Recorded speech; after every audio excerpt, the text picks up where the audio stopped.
Welcome, everybody. Here we are recapping this weekend. We're back. Guys, how are you? Doing well. Good. Yeah, I'm good. glad. Good to have you back, Matt. We Good to missed be you back. this weekend. Your team did great, but Yeah, they did. I always miss seeing you. But Yeah. great job by the team as you were off on vacation. Thanks. yeah, thanks. Yeah, there's They a did a good compliment. job. Yeah. And I had a great vacation. I'm glad. We were able to kick back into our ID series after a 1-week break because you and your wife were gone the previous week. We were. And took a nice little extended weekend, if you will, and hopefully enjoyed your time away as well. Everybody thought I was sick because the week before I had a coughing fit during the sermon, Oh, yeah. and then I was gone. So several people said, "Are you okay? I know you were out again this week," but no, still a little cough. But Well, that cough hangs on. it can do that. It's okay. But I had a good time away too. Well, good. We were able to kick back into the ID series. Back to business. I'm tired of hearing about your personal trips because I haven't gone on one, all right?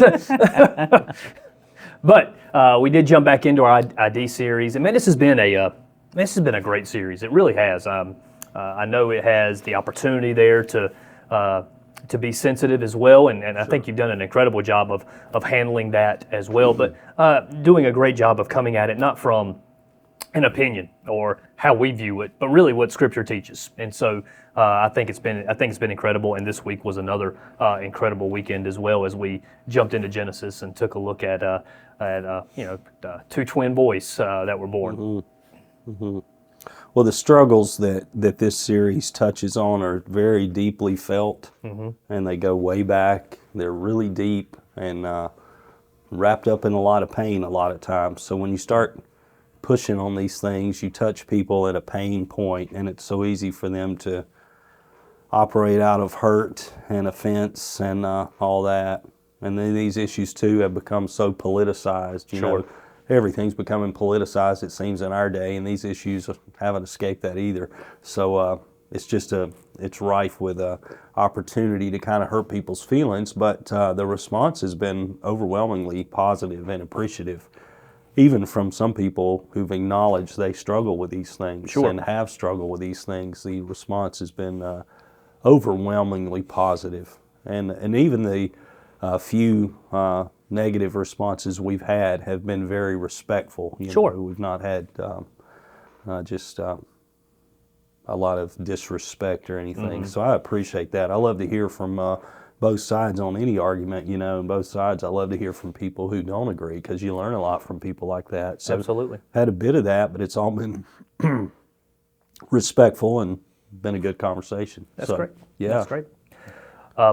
This week we kind of jumped into and tackled the story there of how Esau and Jacob, who would later on have his name changed to Israel, how they were introduced into the world, and the circumstances surrounding their birth. And one of the things that you pointed out there for us is that their identity was already known while they were in their mother's womb. And man, there's so many different directions that we could go on that. I think part of it is that we get a chance to once again reaffirm that life happens at conception. There we are unapologetic about that stance and make that stand for life. But I thought it was really interesting, and I told you after the weekend that this was my favorite message so far in this series. I just thought it was incredible how you were able to take a look at that and say, hey, you know what? Their identity was already developed while they were known in their mother's womb, and use some different scriptures to back that up. But man, I just thought that was such a powerful component there to get us started off in a foundational basis for this week. It is powerful, and in fact, God, told Jeremiah before you were in the womb. So you push it back before that. His destiny was known by God. So think about that. That means that God knows about our grandchildren. He knows who they are. I don't believe that was specific to Jeremiah. I guess it could be argued. But God's not a respecter of persons. He knows our grandchildren and what He's called them to do. He knows their names. He knows their identities. And the thing with Esau and his brother Israel in the womb is their destinies were there. And the fight that was going to happen between them was already happening when they were in their mom's womb. So yeah, identities are formed in the womb, or they're before we're in the womb. That's good.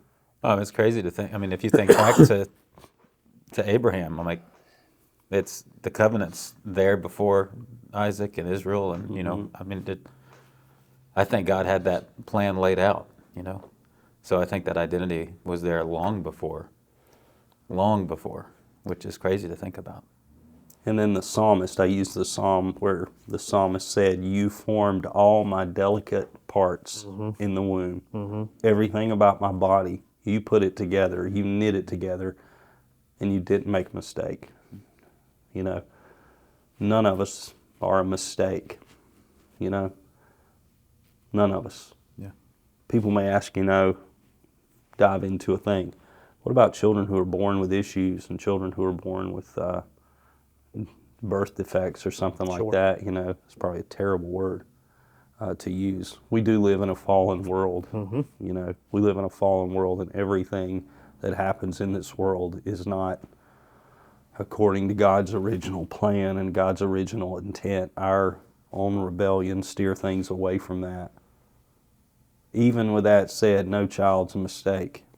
Even a child born with a defect or a disease or something like that, they're to be loved and cherished and encouraged and cared for as children of God. There have been some societies and some cultures in the world who see children born with issues as defective and able to be tossed away. God would say otherwise. I think that's such a powerful thing for us to keep in mind, is that all life is valuable. Certainly regardless, certainly is. Regardless of what it may look like, or they may act like, or anything like that, or what's going on in them. And every life is valuable. One of the other things that you pulled out for us is the fact of how different Esau and Jacob are, and that diversity is to be celebrated. There, it isn't something to run away from, but man, that way we can celebrate diversity. And I don't know that we do a great job of that. I think when we hear it, we like to celebrate it, but I don't think on a day-to-day basis that we are really good at celebrating the differences that are there as well. We're not. God made this beautiful world to be so different, so many different things. We can look out this window right now and see probably 50 different kinds of trees, and there are animals everywhere, and just look about, and God made everything perfect in its own way. And He makes humans to be very diverse.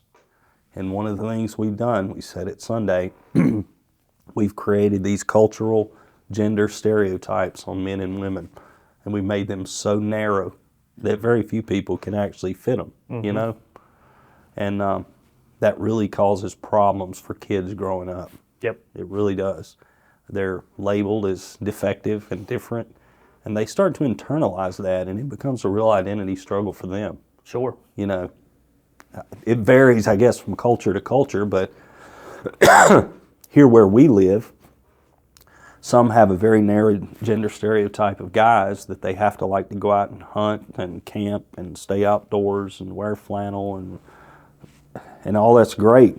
Guys do that, and that's to be celebrated as well. Sure. Some kids like Jacob would rather stay inside and read books, would rather learn. Some kids are very creative and artistic, I see it happening a lot to really creative and artistic young men, and they don't like maybe to play sports, but they have this powerful creativity and this artistic side, and there's people that tell them, they get called it, you're gay. When I was a kid, people would call you that as a slander, insult. Yeah. And a lot of kids, I saw it growing up, a lot of young men who had a creative bent, they were called names like that and labeled, and it was meant as a term of derision. And I don't think, I guess that doesn't happen today like it used to. Maybe it does in some circles. But those kids were labeled, and it messed with their identities just because they didn't fit in. Right. And when you're a kid, I think about the time you hit middle school, I remember that. It's probably earlier now, most things are, but I remember hitting middle school and elementary school. It's like everybody knows everybody and everybody loves everybody. By the time you hit 6th grade, you start realizing, hey, there are groups here. Right. There are groups here. There's a hierarchy here. Yeah. There's the popular kids and jocks and the nerds and the outcasts and the, there's all kind of different groups, and you start realizing that and you desperately want to fit into one. Well, And so often we don't celebrate the differences. and sometimes is where we can find our identity is the group that we connect with, and that's kind of been one of the things that we've pushed back on in this entire series is not to allow our identity to be determined by anything else other than who Jesus Christ says that we are. But especially in that middle school range, is that we do tend to look and try to find our identity with the people that we connect with the people that are like us or that will accept us. It's okay to have affinity, I think, with certain groups. With you're going to get the folks who are very athletic are going to kind of group together just by nature. The creatives are going to kind of group together. You had all kinds of groups. The nerds are going to try their best to connect with each other, and I say that as one, so I can say that, I guess. It's okay for that to take place.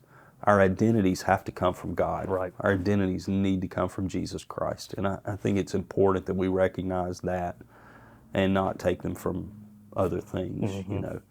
I do believe this, and this is very hard for some people in our culture to accept, but I do believe when God put us together and we came out of the womb, He gave us a gender, and it is a biological fact.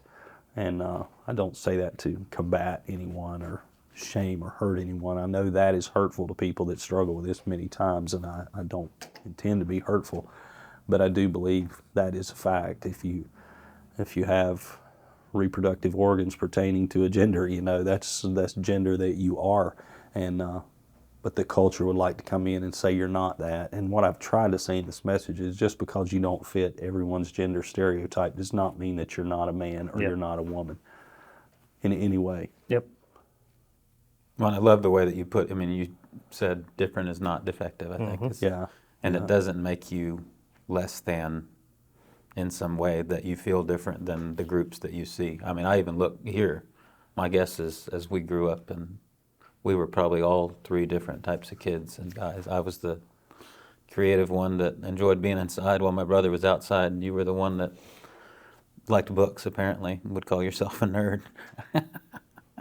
I'm not calling him a nerd. I'm not. I said he called himself a nerd. nerd. I didn't say that. I imagine you as one that was into sports a lot. Yeah. And then we all found our identity in Christ, and He brought those three people together to do something pretty cool, I think. So That's a lot easier said than accomplished. Right, yeah. Because we all had to go through some there was a lot of stuff that happened in point. between then, but Yeah. it's just, I don't know, I think it just speaks to that, I think different is a powerful thing. Yes. Mm-hmm. It doesn't work without different, in my opinion. Well, if you want to talk about this team, we got an incredible team at Upward of men and women, and they're all different. We all come from crazy different backgrounds and different affinities, different things we like, and we work together so well because one will be strong in the area that the other one is weak, and it takes everybody. It really does. Yeah. It takes this team to make it happen, and that diversity really is a great thing for us. Absolutely.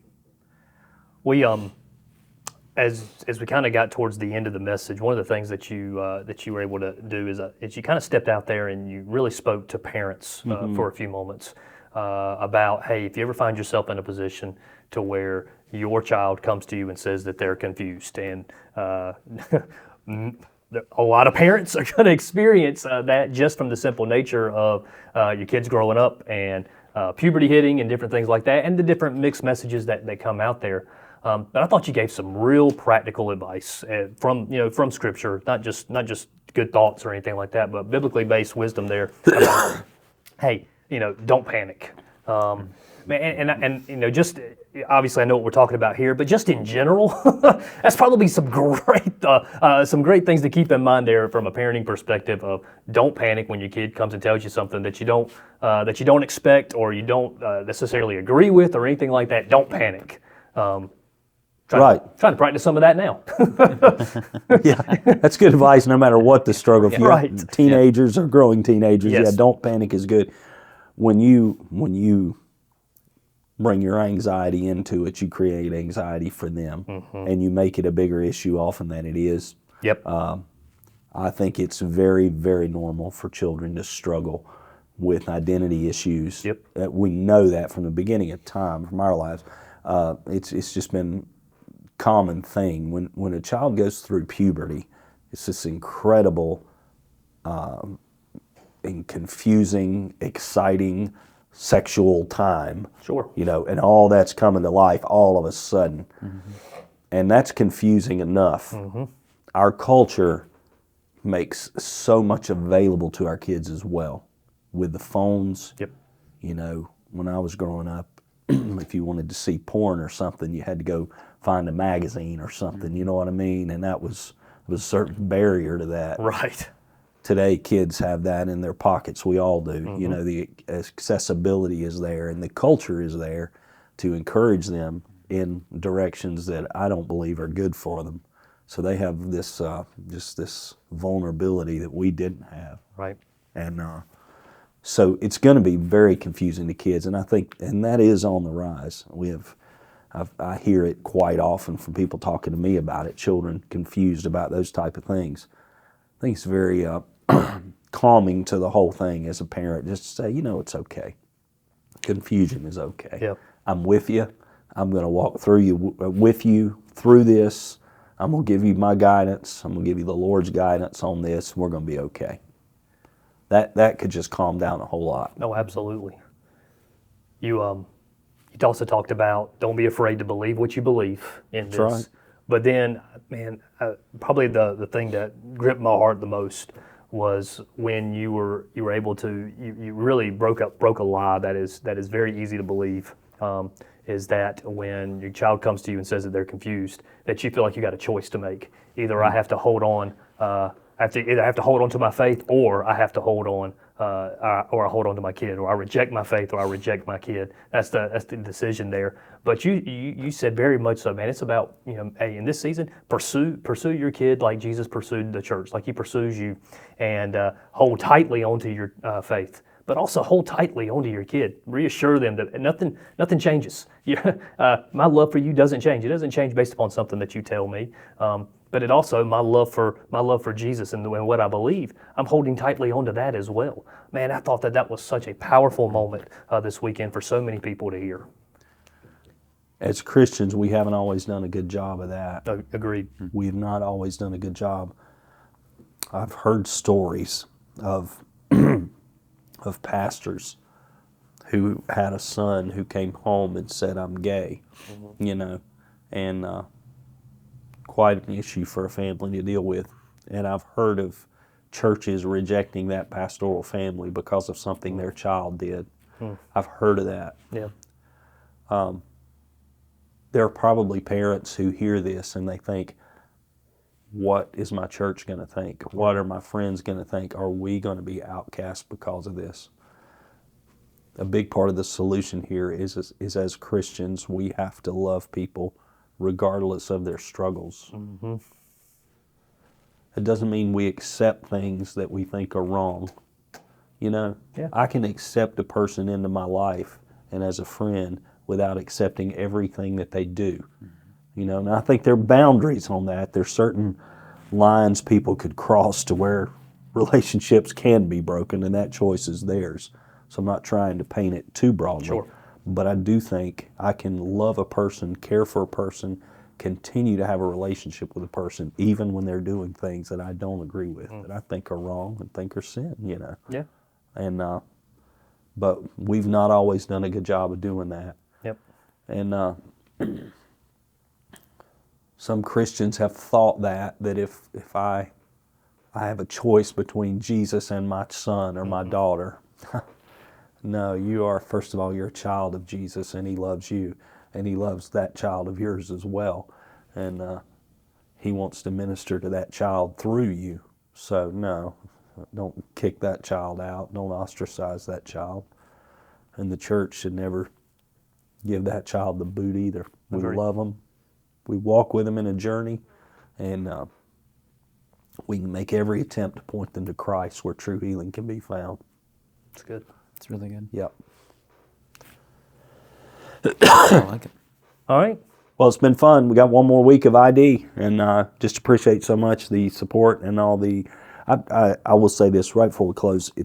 This is one of those series where you realize, and going back to it again, how careful you want to be to proclaim truth in a way that is standing up for what's right, but also leaves the door open for people to come in if they wish to, you know. And so several times during this series, I'll be walking around town somewhere and just trying to rethink, hope I said that right, hope this came across right. Several times, many times in the last 3 or 4 weeks, people come up to me in those moments. I'll be pushing a shopping cart somewhere and people come up to me and thank me. And I just appreciate that so much. The support of the community's been good through all of this, you know. It's good. Thank y'all so much for being with us. We'll see you again next week.